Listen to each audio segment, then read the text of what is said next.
అదనపు కట్నం కోసం అత్తింటి వారు వేధించి ఇంటి నుంచి గెంటేశారంటూ ఓ వివాహిత పల్నాడు జిల్లా చిలకలూరిపేట మండలం గంగనపాలెంలో అత్తింటి ఎదుట ఆందోళనకు దిగింది. పెళ్లి సమయంలో 2 లక్షల రూపాయలు కట్నం ఇచ్చినా మరో 3 లక్షల రూపాయలు తీసుకురావాలని ఒత్తిడి చేస్తున్నారని ఆమె ఆరోపించింది. తనను శారీరకంగా, మానసికంగా వేధించి ఇంటి నుంచి బయటకు పంపారని, భర్తకు రెండో పెళ్లి చేసేందుకు ప్రయత్నిస్తున్నారని పేర్కొంటూ తనకు న్యాయం చేయాలని అధికారులను కోరింది. అడుగుదామంటే ఆడ బయటడే తీసుకున్నామండి అని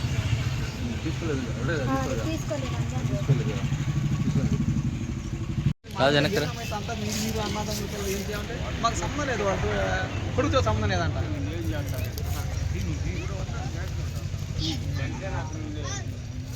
పట్టుకోవడం వాడికి ఏం పని?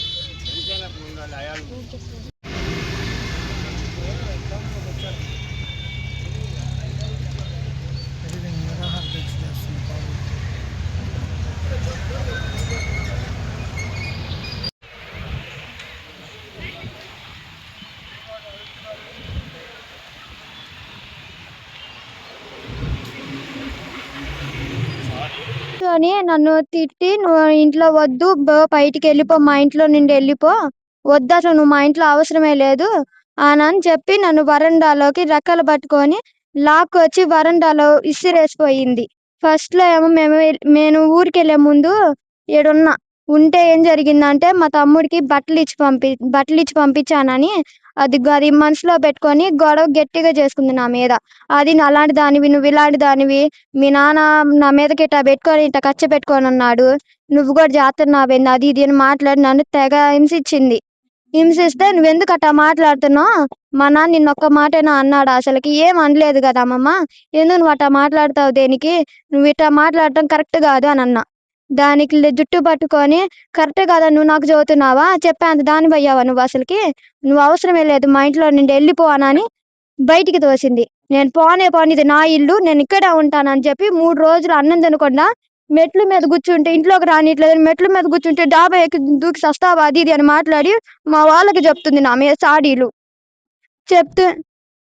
చెప్పిన తర్వాత నేను సరేలే ఇట్లా అనుకుంటున్నాను కిందకు వచ్చి కూర్చుంటేనేమో మా వాళ్ళు వచ్చారు. తర్వాత 4వ రోజు వస్తే కూర్చుంటే, నువ్వు అసలు ఎందుకు ఉన్నావు, వెళ్ళిపో, నువ్వు మా ఇంట్లో అవసరమే లేదు, లంజన్ అసలుకి ఎందుకే మా ఇంట్లోకి వచ్చింది, నువ్వు కట్నం డబ్బులు తెమ్మంటే అప్పుడు తేలేదు, తీసుకొచ్చిన తర్వాత ఏమో నువ్వేం మాట్లాడుతుంటేనేమో మీ నాన్న అడగట్లేదు, ఎందుకు ఇంకా నువ్వు ఉండేది, వెళ్ళిపో అని చెప్పి బయటికి గట్టిగా తోసింది. నన్ను ఎట్టా జుట్టు గట్టిగా పట్టుకొని ముందుకు తోసింది. కట్నం డబ్బులు ఫస్ట్ లో 2 లక్షలు ఇచ్చారు, 3 లక్షలు వడ్డీ అయ్యింది, 3 లక్షలు ఎత్తైనా నువ్వు లేదంటే రావద్దు మా ఇంటికి నువ్వు అసలుకి అని చెప్పి అప్పుడు కూడా నా మీద గట్టిగా గొడవ వేసుకొని జుట్టు పట్టుకొని గొంతుకు వేసి ఎట్ట పడితే ఎట్ట మాట్లాడి నన్ను ఇంట్లో నుండి తోసేసి, వట్టయితేనే రావద్దు అసలు అని చెప్పి నన్ను అట్ట పడితే అట్ట మాట్లాడింది. అయ్యి మీకు చెప్పలేకపోతున్నాను కానీ అయ్యా మామూలుగా లేవు ఆ మాటలు. తర్వాత ఇచ్చిన తర్వాత కూడా సవ్యంగా చూసుకుంటుందేమో, నన్ను చూస్తే సవ్యంగా చూసుకోవట్లేదు. నిన్న కాక మొన్న పెళ్ళైన వాళ్ళు అవి తెచ్చుకుంటున్నారు, ఇవి తెచ్చుకుంటున్నారు, నువ్వేం తెచ్చుకోవట్లేదని నన్ను అట్ట పడితే అట్ట కొడుతుందామా.